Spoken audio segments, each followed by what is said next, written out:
Hello everyone, welcome back to Ajith movie మోటీస్ YouTube channel. నేను ఈ వీడియోలో రీసెంట్గా మన సిద్ధార్థ్ గారు నటించిన 3BHK అనే మూవీని ఎక్స్ప్లెయిన్ చేయబోతున్నాను. తెలుగులో కూడా రిలీజ్ అయింది. ఆఫ్టర్ లాంగ్ టైం ఒక మంచి ఫీల్ గుడ్ మూవీ చూశాను అనిపించింది. గుండెకి హత్తుకునేలాగా చాలా అంటే చాలా మంచి మూవీ. ఇది మన అందరి మూవీ. ఈ మూవీలో ట్విస్టులు గాను మలుపులు కానీ ఇలాంటివి ఏవి ఉండదు. జస్ట్ ఒక మిడిల్ క్లాస్ ఫ్యామిలీ ఒక కలగంటే ఎలా నెరవేర్చుకుంటారు, ఈ ప్రాసెస్లో ఎలాంటి స్ట్రగుల్స్ ఫేస్ చేస్తారు, ఒకటి కావాలంటే ఇంకొకటి వదులుకోవాలంటారు కదా, అలాగే ఈ మూవీలో కూడా చాలా సాక్రిఫైసెస్ చేస్తారు. ఇంకా ఏ మాత్రం లేట్ చేయకుండా నేనైతే మూవీలోకి వెళ్ళిపోతాను. అంతకంటే ముందు మీకేం చేయాలో తెలుసు కదండి. చిన్న లైక్ అండ్ స్మైల్తో వీడియోని స్టార్ట్ చేసేయండి. మూవీ ఓపెన్ అవగానే ఇదిగో ఇప్పుడు మీరు చూస్తున్నారు కదా క్యూట్ ఫ్యామిలీ. వాసుదేవన్, అతని కొడుకు ప్రభు వాళ్ళ చెల్లి, వాసుదేవన్ వైఫ్, నలుగురు. ఇప్పుడు వీళ్ళు ఉంటున్న ఇంటి నుంచి వేరొక ఇంటికి రెంట్కి వచ్చింటారు. ఇల్లు మొత్తం చూసి చాలా బాగుందని వాసుదేవన్ భార్య అనుకుంటే ప్రభుకి ఇల్లు నచ్చదు. చాలా చిన్నగా ఉంది నాన్న, ఇల్లు ఇంకొంచెం పెద్దగా ఉంటే బాగున్నానంటే, రే మనకున్న బడ్జెట్లో ఇదే మంచి ఇల్లు, కొన్ని రోజులు అడ్జస్ట్ చేసుకోవాలరా అని చెప్తాడు. వాసుదేవన్ వైఫ్ ఏమో, ఏమండి ఇంతకు ముందున్న ఇల్లు కంటే ఈ ఇంట్లో వెలుతురు బాగా వస్తుంది, నాకు ఇది ఓకే అని చెప్తుంది. ప్రభు +2 చదువుతుంటాడు. ప్రభు చెల్లి స్కూల్కి వెళ్తూ ఉంటుంది. ఇంటి ఓనర్ వీళ్ళ దగ్గరకు వచ్చి, ఏంటయ్యా వాసుదేవన్ ఇల్లు నచ్చిందా, వాటర్ కొంచెం సేవ్ చేయండి, మీ పిల్లలేంటి మరి ఇంత పెద్దవాళ్ళుగా ఉన్నారు, నాతో ఏం చెప్పావు నువ్వు చిన్నపిల్లలు అన్నావు కదా, ఇప్పుడేంటి మాట మార్చావా అంటే, ఏమండి ఇప్పుడే వాళ్ళు +2 చదువుతున్నారు, ఆ అమ్మాయి ఏమో ఇంకా స్కూలే, ఆ వరకు వాళ్ళు చిన్నపిల్లలే అని అంటే, దీనికేం తక్కువ లేదు, వస్తాను మళ్ళీ ఇంటిని జాగ్రత్తగా చూసుకున్నాను అక్కడి నుంచి వెళ్ళిపోతాడు. ఆ తర్వాత ఫ్యామిలీ మొత్తం డిన్నర్ ప్రిపేర్ చేసి తింటూ వాసుదేవన్ ఏమంటాడంటే అందరితో, రే మనం ఇంకా ఇక్కడ కొన్ని రోజులు మాత్రమే ఉంటాము, నా లైఫ్ టైం అంతా కష్టపడి డబ్బుల్ని సేవ్ చేసి పెట్టుకున్నాను సొంతంగా ఇల్లు కొనడం కోసం, ఇప్పుడు నా దగ్గర 7.5 లక్షలు ఉంది అని అంటాడు. అవునా నాన్న మనం ఇల్లు కొనబోతున్నామని చాలా ఎగ్జైట్ అయ్యి ప్రభు వాళ్ళ చెల్లి నెక్స్ట్ డే ప్లేస్కి వెళ్తారు, సైట్ దగ్గరికి. ఇప్పుడే 3BHK అనే మూవీ టైటిల్ కార్డ్ పడుతుంది. కట్ చేస్తే ప్లేస్ని చూసిన తర్వాత దగ్గర 25 lakhs చెప్తారు. ఇప్పుడు మన వాసుదేవన్ దగ్గర ఉన్న డబ్బులు కేవలం 7.5 లక్షలు మాత్రమే. అమ్మ నగలు అమ్మినా కూడా డబ్బు సరిపోదు. సర్లే మనం సేవ్ చేద్దామని ప్రతి నెల 25,000 సేవ్ చేయాలి. నాన్న జీతంలోని ప్రభు చెల్లి అందరితో డిస్కస్ చేసి ఇంట్లో ఖర్చులను కొంచెం తగ్గించుకొని ఎక్స్ట్రా యాక్టివిటీస్ ఇవన్నీ కంప్లీట్గా అవాయిడ్ చేసేసి నెల 25,000 సేవ్ చేస్తారు. అప్పటి నుంచి ప్రభు వాళ్ళ చెల్లి వీళ్ళిద్దరూ హ్యాపీగా చదువుకుంటూ ఉంటారు. వాసుదేవన్ ఫ్యాక్టరీలో వర్క్ చేస్తుంటాడు. ఇంట్లో అమ్మ ఇంటి పనులు, పిల్లలకి ఫుడ్ చేయడం, వాళ్ళకి కావాల్సినది అందివ్వడం ఇలా ఉండేది. అయితే ప్రభు సరిగా చదవట్లేదని కాలేజ్ ప్రిన్సిపల్ వాసుదేవన్ పిలిపించి, మీ వాడి మధ్య స్టడీస్ మీద కాన్సన్ట్రేషన్ చేయట్లేదని అంటే, అలా ఏం లేదు మేడం, వాడు బాగా చదువుతాడని ప్రభుతో, ప్రభు చదవాలరా, మనం చదివితేనే మన లైఫ్ బాగుంటుంది, మనలాంటి వాళ్ళకి సక్సెస్ అంటే చదువుకుని జాబ్ చేయడమే అని చెప్తాడు. స్కూల్లో చిన్న టెస్టులు పెడుతూ ఉంటారు కదా, ఐశ్వర్య ప్రభు వీళ్ళిద్దరూ ఫెయిల్ అయిపోతుంటారు. ఐశ్వర్య ప్రభు ఫ్రెండ్. ఐశ్వర్యకి ప్రభుకి మంచి బాండింగ్ ఉంటుంది ఫస్ట్ క్లాస్ నుంచే. ఇంకో విషయం ఏంటంటే ప్రభుకి ఐశ్వర్య అంటే క్రష్ ఫీలింగ్, ఇద్దరి మధ్య లవ్ ఉంటుంది కానీ ఒకరితో ఒకరు చెప్పుకోరు. ఆ రోజు సాయంత్రం ప్రభు ఇంటికి వెళ్ళిన తర్వాత నాన్న వాసుదేవన్తో, అది నాన్న క్లాస్లో టీచర్ చెప్పే లెసన్స్ నాకు కంప్లీట్గా ఏం అర్థం అవ్వట్లేదు, ఒక 1000 రూపీస్ ఇచ్చావంటే నేను ట్యూషన్కి వెళ్తాను, నెలకి 1000 అంతే అంటే, ఒరే 1000 రూపాయల, మరి నెల 25K సేవ్ చేయాలని చెప్పాం కదా, అది బ్రేక్ అయిపోతుంది, దీనివల్ల అది బ్రేక్ అవ్వడం నాకు ఇష్టం లేదు, నువ్వే ఎక్స్ట్రాగా ఎఫర్ట్స్ పెట్టి చదవాలి అని చెప్తాడు. దాంతో అమ్మ, ఏమండి వాడు మార్కులు బాగా రావాలనే కదా ఇలా అడుగుతున్నాడు అంటే, సర్లే ఏదో ఒకటి చేద్దాం, మేనేజ్ చేద్దామని ఫైనల్గా ఒప్పుకుంటాడు. ఫైనలీ కష్టపడి చదివి ప్రభు +2 ఎగ్జామ్స్ కంప్లీట్ చేస్తాడు. ఎగ్జామ్స్ అయిపోయి అక్కడి నుంచి వస్తుంటే ఐశ్వర్య ప్రభుతో, ఎలా ఎగ్జామ్ రాసావంటే, నాకే తెలియట్లేదు నేను ఎలా రాసాను అని అంటాడు. నిజానికి ప్రభు ఎగ్జామ్స్ని సరిగ్గా రాస్తుండడు. ఒక 1 వీక్ తర్వాత రిజల్ట్ వచ్చే రోజు ఐశ్వర్య ప్రభుకి ఫోన్ చేసి, ఒరే ఈరోజు రిజల్ట్ రా, ఇంకా పడుకుని ఉన్నావా, త్వరగా రా అని ప్రభుని ఐశ్వర్య దగ్గరికి పిలిపించుకొని ఇద్దరు కలిసి రిజల్ట్స్ని చూస్తారు. ప్రభు పాస్ అవుతాడు, ఎక్కువగా మార్కులు రాదు, జస్ట్ పాస్ అవుతాడు అంతే. కానీ ఐశ్వర్య ఫెయిల్ అయిపోతుంది. ఏం మాట్లాడకుండా ప్రభుతో ఏం చెప్పకుండా అక్కడ నుంచి సైలెంట్గా వెళ్ళిపోతుంది, నేను వెళ్తానని. పాస్ అయ్యి మార్క్స్ తక్కువ వచ్చాయన్న బాధ కంటే ఐశ్వర్య ఏం చెప్పకుండా ఐశ్వర్య ఫెయిల్ అన్నందుకు ప్రభుకి ఎక్కువ బాధనిస్తుంది. వెళ్తూ ఐశ్వర్య ప్రభుతో పాటు పాటు ఐస్ క్రీమ్ తినేళ్ళింటుంది. ఇంతకుముందు ఐశ్వర్యతో ప్రభు ఐస్ క్రీమ్ తిందామంటే మా నాన్నకి తెలిసిన వాళ్ళు ఈ ఏరియాలో ఉంటారు, చూస్తే ప్రాబ్లం అవుతుందని నో చెప్పింటుంది. ఇప్పుడు తిని వెళ్ళింటుంది. ఇంటికి వెళ్ళి వాళ్ళ నాన్నకి మార్క్స్ చూపిస్తే వాసుదేవన్ డిసప్పాయింట్ అవుతాడు. మార్కులు ఏంట్రా ఇంత తక్కువ వచ్చాయని. ఇంటి ఓనర్ వచ్చేసి ఏంట్రా అబ్బాయి ఈరోజు రిజల్ట్స్ అంటగా పాస్ అయ్యావా, మార్కులు ఎన్ని వచ్చాయని అంటే మావాడి మార్క్స్ గురించి మీకెందుకు, మీరు వెళ్ళండి ఫస్ట్ అని అతన్ని బయటికి పంపించేస్తాడు వాసుదేవన్. పక్కింట్లో వాళ్ళ విషయాలు మీకెందుకని. ఆ తర్వాత కొన్ని రోజులకి టోటల్ ఫ్యామిలీ మొత్తం సిచ్యువేషన్ అర్థం చేసుకుని ఇంకో ఇల్లుకి షిఫ్ట్ అవుతారు. నెక్స్ట్ హైయర్ స్టడీస్ కోసం ప్రభుకి మెకానికల్ ఇంజనీర్ అవ్వాలని డ్రీమ్ ఉంటుంది. కానీ ఐటీనే చేర్పించండి, ఐటీకే ఫ్యూచర్ ఉంటుందని కాలేజ్లో ఉన్న వాళ్ళు చెప్పడంతో వాసుదేవన్ వాళ్ళు చెప్పిన దానికి ఇన్ఫ్లుయెన్స్ అయ్యి ఒరే ప్రభు మెకానికల్లో లైఫ్ ఉండదు, ఐటీలో లైఫ్ ఉంటుందంట, ఫ్యూచర్ అంతా ఐటీనే అంట, ఐటీలో జాయిన్ అవ్వని వాసుదేవన్ ప్రభుకి ఇష్టం లేకపోయినా కూడా జాయిన్ చేపిస్తాడు ఐటీలో. కాలేజ్ ఫస్ట్ డేనే ఒక ఫ్రెండ్ వచ్చి ప్రభుకి పరిచయం అవుతాడు. అతని పేరు ఫస్ట్ బెంచ్లోనే ప్రభు కూర్చొని ఉండడంతో నువ్వు కొంచెం చదివే పిల్లాడిలా ఉన్నావు, నాకు కూడా ఏదైనా డౌట్స్ వస్తే నేర్పించానంటే ఎవరిని పట్టుకుని ఏం అడుగుతున్నావు అనే మీనింగ్ వచ్చేలాగా ప్రభు రామ్ వైపు ఒక లుక్ ఇస్తాడు. ఇంకోవైపు ప్రభు చెల్లి 10th క్లాస్ రిజల్ట్స్ వచ్చేసింది, 93% వస్తుంది తనకి. దాంతో తను ఏం చెప్తుందంటే నాన్న నేను గవర్నమెంట్ కాలేజీలోనే చదువుకుంటాను, ప్లీజ్ నాన్న ఇందుకు మీరు అడ్డుపడకండి, 25K మనం మంత్లీ సేవ్ చేయాలి కదా, దాన్ని నా వల్ల బ్రేక్ చేయకూడదు అని చెప్తుంది. అంతా ఏం లేదు, మీ ఫ్యూచరే నాకు ఇంపార్టెంట్, నేను కావాలంటే అప్పు తీసుకొస్తానని వాళ్ళ ఫ్యాక్టరీలో మేనేజర్ దగ్గరికి వెళ్ళి 5 లక్షలు అప్పు అడుగుతాడు. ఏంటి వాసుదేవన్ జనరల్గా నువ్వు అప్పులు తీసుకోవే ఇప్పుడేంటి సడన్గా అంటే అది పిల్లల స్టడీస్ కొంచెం కావాల్సి వస్తుంది అండ్ ఇల్లు కొనాలనుకుని ప్లాన్ చేసుకుంటున్నాం అని అంటాడు. ఫస్ట్ ఇయర్లో ప్రభు ఒక సబ్జెక్ట్ ఫెయిల్ అవుతాడు. దాంతో ప్రభు ఫుల్ ఎమోషనల్ అయిపోయి బాధపడుతూ రామ్తో ఎంత చదివినా నాకు ఈ చదువు ఎక్కట్లేదు, మెకానికల్ చేరాలనుకున్నా ఐటీలో చేర్పించాడు మా నాన్న, అది కూడా అప్పు చేసి మరి. మా నాన్న నా మీద పెట్టుకున్న నమ్మకాన్ని నేను నిలబెట్టుకోలేకపోతున్నాను, నేను కాలేజ్ మానేస్తానని ఫుల్ ఫ్రస్ట్రేట్ అవుతాడు. ఇంట్లో వెళ్ళి ఈ విషయం వాసుదేవన్తో చెప్తే వాసుదేవన్ ఒరే ప్రభు అలా కాదురా నాన్న, చెప్తే విను, చదువు ఆపేసి సడన్గా ఏం పని చేస్తావు, వచ్చే జీతాలతో కొంచెం కూడా నువ్వు హ్యాపీగా ఉండలేవు, కష్టపడి చదువురా అని అంటాడు. ఆ తర్వాత ఫైనల్లీ ఎలాగోలాగా 1 ఇయర్ అయిపోతుంది కాబట్టి వీళ్ళు దాచిపెట్టిన అంతవరకు నెల 25K సేవ్ చేసి పెట్టింటారు కదా, ఆ డబ్బులు ఇంతకుముందు వాసుదేవన్ దగ్గర ఉన్న 7.5 లక్షలు అమ్మ నగలు వీటన్నిటినీ అమ్మిన డబ్బులతో ఇంతకుముందు వీళ్ళు చూసిన సైట్ దగ్గరికి వెళ్ళి ఇల్లు కొనడానికి ట్రై చేస్తే ఏంటండి అప్పటి ధర 25 లక్షలు అయితే ఇప్పుడు 35 లక్షలు, అప్పటికి ఇప్పటికీ పెరుగుతుంది కదండి అని ఎక్స్ట్రా చెప్తారు. అంటే ఇంకా మనం ఇల్లు కొనలేమా, కొనాలని సంపాదించి సేవ్ చేసుకున్న డబ్బులు మొత్తం ఇప్పుడు స్పెండ్ చేయాలనుకుంటే ఆలోపు ధర పెరిగిపోతుంది, నేనేం చేయనని ఫుల్ ఎమోషనల్ అయ్యి ఇంట్లో వచ్చి ఫ్యామిలీతో అందరితో షేర్ చేసుకుని ఇక నుంచి ఇల్లు అని సేవింగ్స్ అని ఇంటి మాటే ఎవరు ఎత్తకండి అని అంటాడు. ఇదంతా దగ్గరుండి చూసి సిచ్యువేషన్ని అర్థం చేసుకుని ప్రభు కాలేజ్ మానేయకుండా మళ్ళీ రామ్ దగ్గరికి వెళ్ళి నేను వెళ్ళిపోయింటే నువ్వు కూడా వెళ్ళిపోయేవాడివి కదా, సర్లే ఏదైతే అదైంది, మనం మంచిగా పాస్ అవ్వాలి, ఇదే మన టార్గెట్ అని ఇద్దరు ఛాలెంజ్ చేసుకుని ఒకరికొకరు అప్పటి నుంచే ఇంకా ఫుల్ కన్సిస్టెన్సీగా డిసిప్లిన్గా చదువుతారు. పాకెట్ మనీ కోసం పక్కనే ఉన్న ఒక ఫ్యాక్టరీలో వెళ్ళి వర్క్ చేస్తారు. అతని దగ్గర స్మెల్ రావడంతో ప్రభు వాళ్ళ నాన్న వాసుదేవన్ ఏంట్రా బయట ఎక్కడైనా వెళ్ళి వర్క్ చేస్తున్నావురా అని అంటే ఒరే నువ్వు వాళ్ళంతా చేయకు, ఎందుకంటే కష్టపడి పని చేస్తూ చదవడం కరెక్టే, కానీ నేనేం చెప్తానంటే పని చేస్తే వచ్చే డబ్బులతో నువ్వు నీ అవసరాలు తీర్చుకుంటావు, కానీ ఆ పని వల్ల నీ ఫోకస్ మొత్తం డైవర్ట్ అవుతుంది. నేను కూడా పనిలో చేయడం వల్ల స్టడీస్ని అవాయిడ్ చేసేసాను, మా తమ్ముడేమో బాగా చదువుకుని ఇప్పుడు మంచి పొజిషన్లో ఉన్నాడురా, నువ్వు అలా అయిపోకూడదు నాలాగానే అతన్ని మోటివేట్ చేస్తాడు. వాసుదేవన్ పనిచేస్తున్న కంపెనీలో హయ్యర్ పొజిషన్కి పోవాలంటే టాలీ వచ్చిండాలి అతనికి. ఈ వయసులో టాలీ నేర్చుకోవాలని అతని కూతురు సపోర్ట్తో టాలీ నేర్చుకొని ఆ జాబ్ ప్రొఫైల్ నుండి హయ్యర్ ప్రొఫైల్కి వెళ్తాడు వాసుదేవన్. జీతం కూడా కొంచెం పెరుగుతుంది, అన్నీ బాగానే జరుగుతుంది అన్న సమయంలో సడన్గా వాసుదేవన్కి హార్ట్ స్ట్రోక్ వస్తుంది.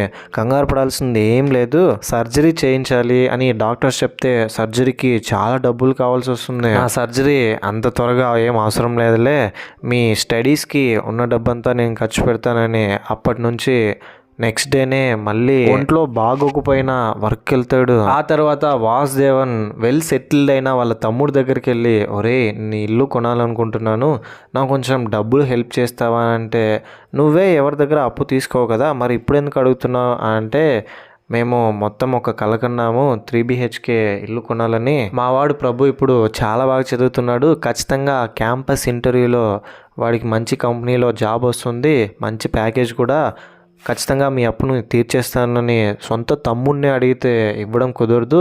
జాబ్ వచ్చిన తర్వాత ఆఫర్ లెటర్తో నా ముందు కనబడు, అప్పుడు డబ్బులు ఇస్తానంటాడు వాసుదేవన్తో. తమ్ముడిని అడిగి నో అనిపించుకోవడంతో చాలా అవమానంగా ఫీల్ అవుతాడు వాసుదేవన్. కానీ పైకి మాత్రం నవ్వుతూ ఈ విషయాన్ని ఫ్యామిలీ మెంబర్స్తో కూడా చెప్పడు. ఫైనలీ ఇంజనీరింగ్ కంప్లీట్ అయిపోతుంది, క్యాంపస్ ఇంటర్వ్యూస్కి అందరూ సెలెక్ట్ అవుతున్నారు. ప్రభు ఏమో అటెండ్ చేస్తున్నాడు, ఇంటర్వ్యూస్ మీద ఇంటర్వ్యూస్ అటెండ్ చేస్తూనే ఉన్నాడు. ఫస్ట్ రౌండ్ కంప్లీట్ అయిపోయింది, 4 రౌండ్స్ కంప్లీట్ అయిపోయి final round face to face interview attend అయితే, చూడండి మిస్టర్ ప్రభు, మీ దగ్గర నాలెడ్జ్ ఉంది ఓకే, కానీ ప్రాక్టికల్ నాలెడ్జ్ లేదు, బుక్స్ని బట్టి పట్టేశారు, మిమ్మల్ని క్వశ్చన్స్ అడిగితే ఈజీగా ఆన్సర్ చెప్తున్నారు కానీ ప్రాక్టికల్గా మీరు నా దగ్గర చేసి చూపించట్లేదు, మిమ్మల్ని రిజెక్ట్ చేస్తున్నామని మొహం మీదే చెప్పేస్తారు ప్రభుతో. ప్రభుకి ఇంకా ఏం చేయాలో అర్థం కావట్లేదు. కుటుంబం మొత్తం ఆశలన్నీ ప్రభు మీదే ఉన్నాయి కదా. ఫుల్ సాడ్నెస్తో కుటుంబంలోని వాసుదేవన్ వాళ్ళ చెల్లి అందరూ వెయిట్ చేస్తూ ఉంటారు. ఇంకా జాబ్ వచ్చేసింది, ఫైనల్ రౌండ్ వరకు వెళ్ళిపోయాడని. ఇంట్లో ఫుల్ వర్షం పడుతూ ఉంటే ఇంటి నిండా నీళ్ళు వచ్చేస్తుంటుంది. నడుచుకుంటూ ప్రభు వచ్చిన తర్వాత, ప్రభు మొహం చూసిన తర్వాత అందరికీ అర్థమైపోతుంది ఈ ఇంటర్వ్యూ కూడా పోయిందని. వాసుదేవన్ ఏం మాట్లాడకుండా లోపలికి వెళ్ళిపోతాడు. ఆ సైలెన్స్ ప్రభుని చాలా బాధ పెడుతుంది. ఆ తర్వాత మళ్ళీ ఇంకొక ఇల్లుకి షిఫ్ట్ అవుతారు. మెల్లగా కాల్ సెంటర్స్లో వెళ్ళి జాబ్ చేస్తాడు, పాంప్లెట్లు పంచడం ఇలాంటి పనులు కూడా చేస్తాడు డబ్బుల కోసం. ప్రభు వాళ్ళ చెల్లి రకరకాల బుక్స్ ఇచ్చి డిఫరెంట్ కైండ్ ఆఫ్ ఎగ్జామ్స్ రాయమని చెప్తూ ఉంటుంది. అన్ని ఎగ్జామ్స్లో రాసిన నో యూస్. చూడనన్నా నాకు ఐటీలో జాబ్ రాలేదు, మీరు చెప్పిన ఈ గవర్నమెంట్ జాబ్స్కి అన్నిటికీ ట్రై చేశాను, నాకు దేనికి ఇంకా ఓపిక లేదు, టైర్డ్ అయిపోయినాను, నా వల్ల అవ్వట్లేదు, నాకు వచ్చిన పని చేసుకుని ఇక్కడే ఉండిపోతానంటే వాసుదేవన్ మళ్ళీ మోటివేట్ చేస్తాడు. అప్పుడే ప్రభు బెస్ట్ ఫ్రెండ్ రామ్ ప్రభు కాల్ చేసి, ఒరే మా కంపెనీలో ఒక జాబ్ ఉంది, కావాలంటే నువ్వు ఇంటర్వ్యూకి రేపు రావచ్చు అని పిలిస్తే వస్తానరా మావా అని. నెక్స్ట్ డే ప్రభు ఆఫీస్లో వెళ్ళి ఇంటర్వ్యూ అటెండ్ చేస్తాడు. ఇంటర్వ్యూలో ప్రభు వాళ్ళ ఫ్యామిలీ గురించి, ఈ జాబ్ ప్రభు ఎందుకు కావాలనుకుంటున్నాడో వీటి గురించి వివరించడం వల్ల వాళ్ళు ఇంప్రెస్ అయ్యి ప్రభు ఫ్రెండ్ రామ్ కూడా రికమెండ్ చేయడంతో సెలెక్ట్ చేస్తారు. ఫైనలీ ప్రభుకి ఐటీలో జాబ్ వస్తుంది, చాలా హ్యాపీగా ఫీల్ అవుతాడు. ఎంతో హ్యాపీనెస్తో ఇంట్లో వెళ్ళి అందరితో చెప్తే ఫుల్ ఖుషి అయిపోతారు అందరూ. అండ్ ఇక్కడ మన ప్రభు వాళ్ళ చెల్లికి కూడా మంచి జాబ్ వస్తుంది, ఇద్దరు జాబ్ చేస్తుంటారు. కొద్ది రోజులకి ప్రభు వాళ్ళ అమ్మ నాన్నని 5 స్టార్ హోటల్ తీసుకెళ్ళి ఫుడ్ తినిపిస్తారు. వాటర్ బాటిల్ రేట్లు చూసి, ఏంట్రా ప్రభు ఇక్కడ రేట్లన్నీ ఇంత ఎక్స్పెన్సివ్గా ఉన్నాయి, ఇదే వాటర్ బయట తీసుకుంటే 20 రూపీస్కే వస్తుంది కదరా అని అంటాడు. సర్లేనన్నా ఈ అంబియన్స్ అన్నిటినీ ఫీల్ అవ్వాలి, అన్నిటినీ ఎక్స్పీరియన్స్ చేయాలి నాన్న అని అంటాడు ప్రభు వాసుదేవన్తో. అమ్మ గురించి చెప్పాలంటే అమ్మ కదండి, హ్యాపీగానే ఉంటుంది పిల్లలు ఏం చేసినా. ఫైనల్గా ఇంటి లోన్ తీసుకొని ఇల్లు కూడా తీసుకోవాలని ఒక బ్రోకర్ని పిలిపించి ఒక ఇంటిని కూడా చూస్తాడు. ఆ ఇంటిని కూడా వాసుదేవన్ వాళ్ళ భార్య చెల్లి అందరూ చూసి, ఒరే ప్రభు చాలా బాగుందిరా అని అంటారు. మెల్లమెల్లగా వీళ్ళ ప్రాబ్లమ్స్ అన్నీ సాల్వ్ అవుతూ ఉన్నాయి. ఇంకొద్ది రోజుల్లో లోన్ అప్రూవల్ అయితే ఇంటిని కూడా తీసేస్తారు. అదే టైంలో వాసుదేవన్ వాళ్ళ తమ్ముడు ఇంటికి వచ్చి, ఒరే నాకు తెలిసిన ఒక మంచి సంబంధం ఉంది, మన అమ్మాయికి ఇచ్చి చేసేద్దాం, చాలా గొప్పింటి వాళ్ళు, వాళ్ళ దగ్గర ఎక్కువ డబ్బులు ఆస్తులు ఉన్నాయి, 3 కొడుకులంతా, పెద్ద కొడుకులు 2కి పెళ్ళిళ్ళు అయిపోయాయి, చిన్నవాడికి మన అమ్మాయిని అడుగుతున్నారని ప్రభు వాళ్ళ చెల్లిని అడిగితే వాసుదేవన్ మొదట నో చెప్పిన తర్వాత చాలాసేపు ఆలోచించి, మంచి సంబంధం, ఎప్పటికైనా ఇంకా కూతురు పెళ్లి చేయాల్సిందే కదా అని పెళ్లి చూపులు అరేంజ్ చేస్తారు. కానీ పెళ్లి కొడుకు తరపున వాళ్ళు మాత్రం, మాకు మీరు కట్న కానుకలు ఇవన్నీ ఏమి ఇవ్వాల్సిన అవసరం లేదు, కానీ ఒకే ఒక చిన్న పని చేయండి, ఈ పెళ్లి మాత్రం మీ చేతిలో జరిపించండి చాలు అని అంటే, వాసుదేవన్ ప్రభు వీళ్ళంతా ఒప్పుకొని ఎంత ఖర్చు అవుతుందో పెళ్లికి ఎస్టిమేట్ వేసి చూస్తే దగ్గర 20 to 25 lakhs వరకు ఖర్చు అవుతుంది. ఇల్లు తీసుకుందామని అని అంతవరకు సేవ్ చేసి దాచిపెట్టుకున్న డబ్బులు ఇప్పుడు పెళ్ళికే ఖర్చు అవుతుంది. పెళ్ళి, ఇల్లు ఈ 2 ఆప్షన్స్ ముందు పెడితే ఫ్యామిలీ మెంబర్స్ అందరూ పెళ్ళినే చూస్ చేసుకుంటారు, చెల్లి జీవితం బాగుపడుతుందనే. ఎలాగో ఇంకా ఇంటి ప్లాన్ని స్కిప్ చేసేసి అంగరంగ వైభవంగా చెల్లి పెళ్లి జరిపిస్తారు. హౌస్ బ్రోకర్తో, ఏమండి మేము ఇల్లు కొనట్లేదండి, కొన్నప్పుడు మీకే చెప్తాంలేండి అని అక్కడి నుంచి పంపించేస్తారు.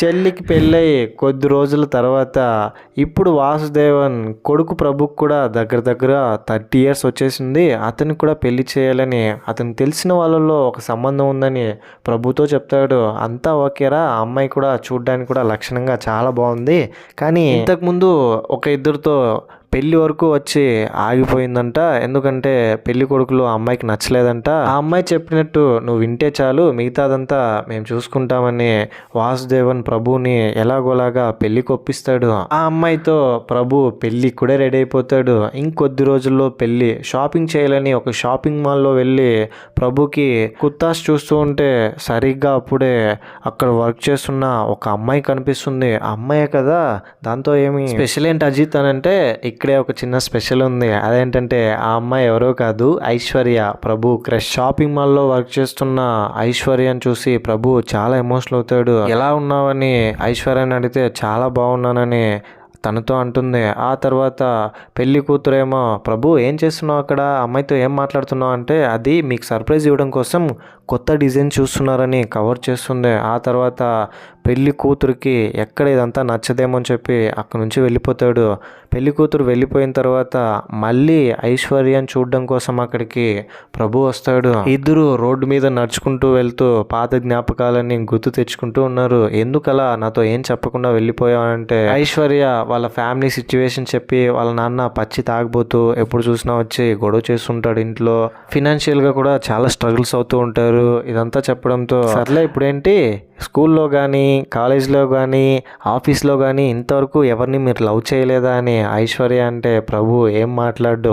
కొద్దిసేపు తర్వాత ఇంకా వెళ్ళిపోవాల్సిన పరిస్థితి. నెక్స్ట్ డేనే ప్రభుకి పెళ్ళండి, ఎంగేజ్మెంట్ కూడా ఒకే రోజు అయింటుంది. వెళ్ళిపోతూ ప్రభు ఐశ్వర్య ఇద్దరూ కలవడానికి వచ్చి ప్రభు ఐశ్వర్యతో నన్ను పెళ్లి చేసుకుంటావా అని అడిగితే ఐశ్వర్య ఓకే చెప్తుంది. ఫైనల్గా ఇద్దరు పెళ్లి చేసుకోవాలని సిద్ధపడతారు. ఈ విషయం వాసుదేవన్ తెలిస్తే ప్రభుని చాలా తిడతాడు. ఏంట్రా నువ్వు చేస్తున్నదేమీ బాగాలేదు, ఒకే ఒక కూతుర్రా అమ్మాయి, ఇప్పుడు వాళ్ళ నాన్నకి నేనేం సమాధానం చెప్పను, నువ్వు చేసుకునేంటే ఆస్తుపరుడు అయ్యేవాడివి, కానీ ఇప్పుడు చూడు నీకేం లేకుండా ఐశ్వర్యని పెళ్లి చేసుకోవాలనుకుంటున్నావు, నాకు ఇది నచ్చలేదని అంటే ప్రభు, నాన్న చిన్నప్పటి నుంచి మీరు ఏం చెప్పారో అదే చేశాను, లైఫ్లో ఫస్ట్ టైం నేను డిసిషన్ తీసుకోవాలనుకుంటున్నాను, నాకు నచ్చింది చేస్తాను నాన్న, నాకు నచ్చిన అమ్మాయినే పెళ్లి చేసుకుంటానంటే పక్కనున్న ప్రభు చెల్లి, ప్రభు వాళ్ళ మదర్ ఇద్దరు వాసుదేవన్తో ఏమండి ఒప్పుకోండి, వాడికి ఇష్టమైన అమ్మాయే కదా అని అంటారు. ఓ మీరందరూ ఒకటైపోతారా, అయితే ఓకే చేసుకోమని. అప్పటి నుంచి ఇంకా ప్రభుతో వాసుదేవన్ మాట్లాడు చాలా రోజుల వరకు అలాగే కంటిన్యూ అవుతుంటుంది. ప్రభు ఐశ్వర్యని పెళ్లి చేసుకుంటాడు. పాపం ఐశ్వర్య చాలాసార్లు వాసుదేవన్ని మావయ్య అని పిలిచినా కూడా అస్సలు పలకడు. కంప్లీట్గా ఒకే ఇంట్లో ఉన్నా కూడా అవాయిడ్ చేస్తాడు. ఐశ్వర్య ఇందువల్ల చాలా బాధపడి, నా వల్ల తండ్రి కొడుకులు ఇద్దరు మాట్లాడుకోవట్లేదు, ఇప్పుడు నన్ను కూడా అవాయిడ్ చేస్తున్నారని. దీంతో వాసుదేవన్ భార్య వాసుదేవన్ దగ్గరికి వెళ్ళి, ఏంటండి మీరు ఇంత కోపం అవసరమా మీకు, మీకంతా ఇల్లు పోయిందనే కదా మీ కోపం, ఆ అమ్మాయిని చేసుకుని ఉంటే ఆ అమ్మాయితో పాటు ఇల్లు కూడా వచ్చేది కదా అని చాలా ఎమోషనల్ అయ్యి ఒక లిక్కిచ్చి వెళ్ళిపోతుంది. ఆ తర్వాత ప్రభుకి ఆఫీస్లో వర్క్ ప్రెషర్ ఎక్కువ అవుతుంది. సాటర్డేస్ కూడా వర్క్ చేయమంటారు. ఎందుకని అడిగితే హార్డ్ వర్క్ చేయాలి, చేస్తేనే కదా కంపెనీ గ్రోత్ ఉంటుందని మేనేజర్ అంటాడు. ఇది ఇలా ఉంటే ప్రభు చెల్లి వాళ్ళ హస్బెండ్ని గాయపరిచుంటుంది, గ్లాస్తో కొట్టి రక్తం వచ్చేస్తుంటుంది, హాస్పిటల్లో జాయిన్ చేసి ఉంటారు. వాళ్ళ అమ్మా నాన్న వాసుదేవన్ని ప్రభుని హాస్పిటల్కి రమ్మని పిలుస్తారు. వీళ్ళు వచ్చి వాళ్ళ చెల్లిని చూసి ఏం జరిగిందని అంటే, మీ అమ్మాయి ఏం చెప్తుందిలేండి, ఇలాంటి వాళ్ళని పోలీస్ కేసు పెట్టి లోపల తొయ్యాలని అంటే ఎలాగోలాగా వాసుదేవన్నే వాళ్ళ మావయ్యని కన్విన్స్ చేసి ఇంటికి తీసుకొచ్చేస్తాడు ప్రభు వాళ్ళ చెల్లిని.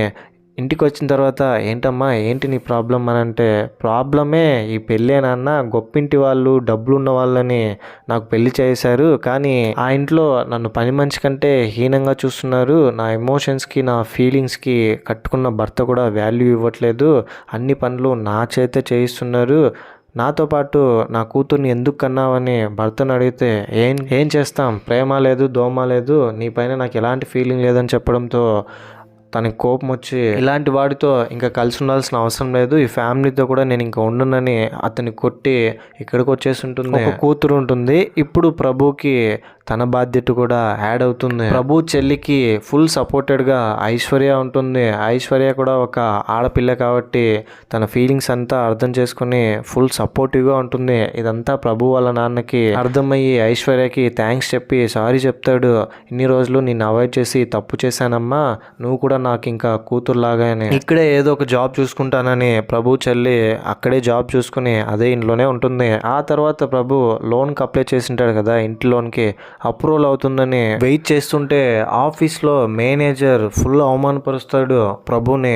ఇక్కడ సాటర్డే అయినా ఏ డే అయినా ఎంతసేపు వర్క్ చేయమన్నా కూడా వర్క్ చేయాలి, నీకు రెండే ఆప్షన్స్, ఒకటి రిజైన్ చేసి వెళ్ళిపోవాలి, లేదంటే చచ్చినట్టు ఇదే కంపెనీలో ఉండాలి అని అంటే ప్రభుకి అతని మీద ఫుల్ కోపం వస్తుంది. అయినా ఇప్పుడు రిజైన్ చేసి వెళ్ళినా కూడా ఇంటి లోన్ తీసుకోబోతున్నావు అంటగా, ఇల్లు తీసిన తర్వాత లోన్స్ ఎలా కడతావు, ఈఎంఐస్ ఎలా పే చేస్తావు, ఫ్యామిలీని ఎలా నడిపిస్తావు, కాబట్టి నువ్వు ఇక్కడే ఉండాల్సిందే అని అంటే నేను రిజైన్ చేస్తున్నానని రిజైన్ చేసి ఫుల్ కోపంతో అతని మీద ఇంటికి వచ్చేస్తాడు. అంతవరకు లోన్ అప్రూవల్ అయిపోయాయి, ఇంటి పేపర్స్తో ఇంటికి వస్తారని వెయిట్ చేస్తున్న వాసుదేవన్ మొత్తం ఫ్యామిలీ అందరినీ ఫుల్ డిసప్పాయింట్ చేస్తాడు. వాసుదేవన్తో నాన్న నన్ను క్షమించని చేతులు దండం పెట్టి కాళ్ళ మీద పడిపోతాడు. నా వల్ల అవ్వట్లేదు, నేను ఈ జాబ్ని క్విట్ చేస్తున్నానని. ఫస్టే నేను మెకానికల్లో చేరింటే అట్లీస్ట్ ఇష్టమైన పని అయినా చేసేవాడిని, ఇప్పుడు జాబ్లో సాటిస్ఫాక్షన్ లేదు, మనశ్శాంతే లేదు, నేను నాకు నచ్చిన పని చేస్తానన్న, నేను లోన్ని తీసుకోను అని చెప్తాడు. ఆ తర్వాత మేడ మీద ఐశ్వర్య ప్రభు దగ్గరికి వెళ్ళి, ఏమండి మీరు ఏం చేసినా ఆలోచించే చేస్తారని తెలుసు, మీ డెసిషన్ మీరు తీసుకోండి, మీకు నచ్చిందే చేయండి అని ఫుల్ సపోర్టివ్గా ఉంటుంది. లైఫ్లో నాకు నచ్చింది చేసింది నీ ఒక్క విషయంలోనే, నువ్వే నా లైఫ్లో నేను తీసుకున్న best decision and first decision కూడా, మళ్ళీ స్క్రాచ్ నుంచి మొదలు పెడతాను, మెకానికల్ మళ్ళీ చదువుతానని బుక్స్ అన్ని తీసుకొని చదవడం స్టార్ట్ చేస్తాడు. హార్డ్ వర్క్ చేసి చేతులతో గాయాలతో వస్తుంటే ఇదంతా వాసుదేవన్ చూసి తట్టుకోలేకపోతాడు. నా వల్లే ఈరోజు పిల్లలు ఇలా తయారయ్యారు, కూతురేమో లైఫ్ స్పాయిల్ చేసుకుని ఇంటికి వచ్చింది, వీడేమో జాబే వదిలేశాడు, ఇంకేదో కావాలంటున్నాడు, ఇదంతా కేవలం నా ఒక్కడి వల్లే అని తన భార్యతో చెప్పుకొని చాలా బాధపడతాడు. మెల్లగా పని నేర్చుకుని ఎగ్జామ్ రాసి ఒక ఫ్యాక్టరీలో జాయిన్ అవుతాడు. అతని స్కిల్ని ఇంప్రూవ్ చేసుకుంటాడు ప్రభు. ఫైనలీ మెకానికల్ ఇంజనీర్ అవుతాడు. ప్రభు వాళ్ళ చెల్లి కూడా మంచి కంపెనీలో జాబ్ చేస్తుంటుంది. నచ్చిన పని చేస్తూ ఉండడం వల్ల ప్రభుకు కూడా చాలా ప్రశాంతంగా అనిపిస్తుంది, పీస్ లభిస్తుంది. వెంటనే ఇంకా కొన్ని రోజుల తర్వాత 3 BHK హోమ్ కూడా తీసేస్తారు. పట్టుపంచ పట్టు చీరతో అమ్మా నాన్నని తీసుకెళ్ళి సర్ప్రైజ్ చేస్తారు. వాళ్ళంతా ఇంటిని చూసి ఇంటి గోడల్ని టచ్ చేస్తూ ఫీల్ అవుతూ చాలా హ్యాపీగా ఫీల్ అవుతారు. వాళ్ళ ఆనందాలకి ఇంకా హద్దులు లేవు. వాళ్ళు ఏదైతే సాధించలేరు అనుకున్నారో అది కొడుకు కూతుర్లు సాధించడంతో ఆనంద బాష్పాలలో ఇంటి బయట నేమ్ ప్లేట్ పెడతారు కదా, వాసుదేవన్ అండ్ ఫ్యామిలీ అనే నేమ్ ప్లేట్ని చూసి టచ్ చేసి వాసుదేవన్ చాలా మురిసిపోతాడు. ఇంకా ఈ ఇంట్లోనే ఎవరికి భయపడకుండా సొంత ఇంట్లో వాసుదేవన్, అతను కొడుకు, కోడలు, కూతురు వీళ్ళందరూ అప్పటి నుంచి హ్యాపీగా ఉంటారు. తర్వాత కూడా ప్రాబ్లమ్స్ వస్తాయి, అన్నిటినీ ఫేస్ చేస్తారు. ప్రాబ్లమ్స్ ఉంటేనే లైఫ్ అని రిలీజ్ అవుతారు. ఇంతటితో మూవీ కూడా ఎండ్ అయిపోతుంది. మూవీ మొత్తం చూసిన తర్వాత ఈ మూవీపై మీ జెన్యూన్ ఒపీనియన్ ఏంటి, నా ఎక్స్ప్రెషన్ మీకు ఎలా అనిపించింది అనే దాన్ని ఏదో ఒకటి కింద కమెంట్ బాక్స్లో తప్పకుండా నాతో షేర్ చేసుకోండి. నేను ఈ మూవీ చూస్తున్నప్పుడు క్లైమాక్స్లో వాళ్ళు ఇల్లు కొన్న తర్వాత నేను కొన్నట్టు ఫీల్ అయ్యాను, అందులా కనెక్ట్ అయిపోయింది. ఇలాంటి కైండ్ ఆఫ్ మరిన్ని మూవీ ఎక్స్ప్లెనేషన్ వీడియోస్ కోసం మన ఛానల్ని సబ్స్క్రైబ్ చేసి బెల్ ఐకాన్ క్లిక్ చేసేయండి. ఇంకో ఇంట్రెస్టింగ్ మూవీ వీడియోతో మీ ముందుంటాను. అంతవరకు సేఫ్గా ఉండండి, నవ్వుతూ ఉండండి, నవ్విస్తూ ఉండండి. Thank you. జై హింద్.